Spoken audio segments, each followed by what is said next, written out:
আমি ভারত সরকারের প্রতি আহ্বান জানাচ্ছি, আগামী 25শে ডিসেম্বরের মধ্যে আপনারা খুনি মৃত্যুদণ্ডপ্রাপ্ত শেখ হাসিনা এবং আসাদুজ্জামান খান কামাল এবং হাদির হত্যাকারী হাদির উপরে আততায়ী যারা ছিল, তারা যদি ভারতে আশ্রয় নিয়ে থাকে তাদেরকে 25শে ডিসেম্বরের মধ্যে আপনারা হস্তান্তর করুন, প্রত্যর্পণ করুন।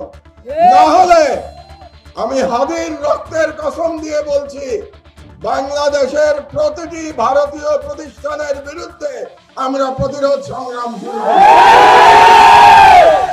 আমি সরকারের প্রতি আহ্বান জানাচ্ছি, 25 তারিখের মধ্যে যদি এই খুনিদের পাঠিয়ে দেওয়া না হয় বাংলাদেশে, তাহলে বাংলাদেশে কর্মরত প্রতিটি ভারতীয়ের ওয়ার্ক পারমিট বাতিল করতে হবে।